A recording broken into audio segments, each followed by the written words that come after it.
ஸ்ரீராமச்சந்திர பரபிரம்மணே நமஹ.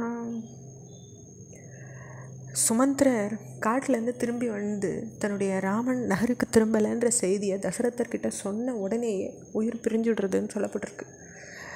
ஆனால் அப்போ வசிஷ்டர் இதை முதல்ல தெரிஞ்சுக்கிறார் சுமந்திரர்கிட்ட, மன்னர் தெரிஞ்சுக்கிறதுக்கு முன்ன. அப்போ அவரே சொல்லிடுறார், இதுக்கு மேலே மன்னர் வாழ மாட்டார்னு சொல்லிடுறார். இதை அடுத்து சுமந்திரரும் வசிஷ்டரும் தசரத மகாராஜா கிட்ட போய் ராமன் திரும்பி வந்தானான்னு வசிஷ்டர்கிட்ட தசரதர் கேட்க, அந்த காட்சியை ராமன் வரலை அப்படின்னு சொல்ல முடியாத வசிஷ்ட முனிவர் மனம் வருந்தி பேசாமல் இருக்கிற துன்பத்தை கம்பர் வர்ணிக்கிறார். இல்லை என்று உரைக்கலாற்றான் ஏங்கினன் முனிவன் நின்றான், வல்லவன் முகமே நம்பி வந்திலன் என்னும் மாற்றம் சொல்லலும் அரசன் சோர்ந்தான், துயர் உரு முனிவன் நான் வல்லல் காண்கில்லேன் என்னா ஆங்கு நின்று அகலப்போனான்னு சொல்கிறது கம்பருடைய காப்பியம். அப்படி வசிஷ்டர் அங்கேருந்து நகர்ந்து இந்த விஷயத்தை சொல்லிட்டு போன உடனேயே தசரதர் சுமந்திரர்கிட்ட ராமனை பற்றி விசாரிக்கிறார். அப்போ நாயகனான தசரதர் தன்னுடைய தேரோட்டிக்கிட்ட சுமந்திரரை பார்த்து, ராமர் வெகு தூரத்தில் இருக்கானா இல்லை அருகில் தான் இருக்கானா அப்படின்னு கேட்குறார். அப்போது ராமரும் லக்ஷ்மணனும் மிதிலையின் செல்வமான சீத்தையும் மூங்கல்கள் ஒசந்து வளர்ந்திருக்க வனத்துக்கு போயிட்டாங்க அப்படின்னு சொல்லும்போதே தசரதருடைய உயிர் போயிடுறது. நாயகன் பின்னும் தன் தேர் பாகனை நோக்கி நம்பி சேயனோ அணியனோ என்று உரைத்தலும் தேர் வலானும் வேய் உயர் காணம் தானும் தம்பியும் மிதிலை பொன்னும் போயினன் என்றான் என்ற பொழுதத்தே ஆவி போனான்னு வருது கம்பருடைய காப்பியம். அப்படி துன்பக்கடலில் விழுந்துட்ட கௌசல்யா தசரதனுடைய தலையை கைகளில் பிடிச்சிட்டு கதறாங்க. பின்ன கைகையை பார்த்து, தீயவளே, கெட்ட எண்ணம் பிடிச்சவளே, இனி நிம்மதியாக நீ ஆட்சி அனுபவிக்கலாம். உனக்கு போட்டியாக வரக்கூடியவா இங்கே யாரும் கிடையாது. என் கணவரோ மேலுலகத்துக்கே போயிட்டார், ராமனோ காட்டுக்கு போயிட்டான். மந்திரியின் சொல்ல கேட்டு ரகுகுலத்தையே நீ அழிச்சிட்ட.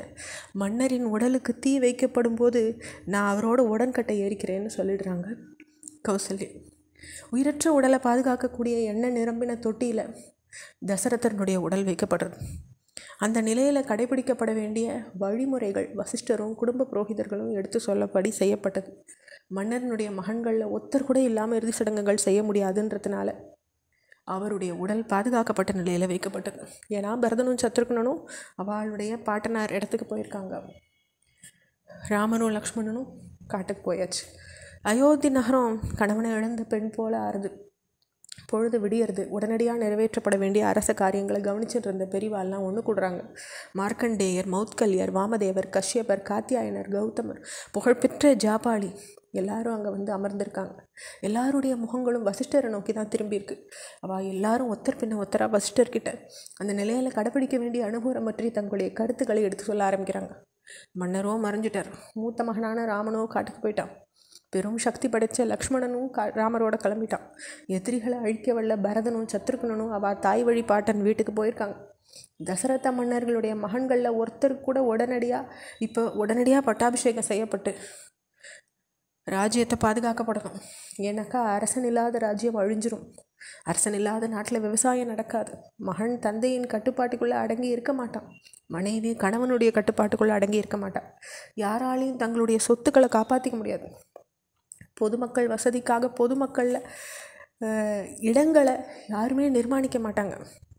வழக்குகள் தீர்த்து வைக்க முடியாது. பெண்கள் நல்ல நகைகளை அணிஞ்சுட்டு நந்தவனங்களுக்கு போக முடியாது. வீட்டின் கதவுகளை திறந்து வச்சு யாரும் உறங்க முடியாது. வணிகர்கள் தங்கள் வர்த்தகத்துக்காக பொருளை எடுத்துட்டு பிரயாணம் செய்ய மாட்டாங்க. சேனைகள் விரோதிகளை எதிர்த்து நிற்காது. ஆயுத பயிற்சியும் நடக்காது. சாஸ்திர ஆராய்ச்சியும் நடக்காது. எந்த ஒரு மனுஷனும் எந்த பொருளும் தன்னுடையதுன்னு நினைக்க முடியாமல் போயிடும். மனுஷாள்கள் மீன்கள் போல ஒருத்தர் அழிச்சுப்பாங்க. நாஸ்திகர்கள் தங்கள் கருத்தை பிரச்சாரம் பண்ணுவாங்க.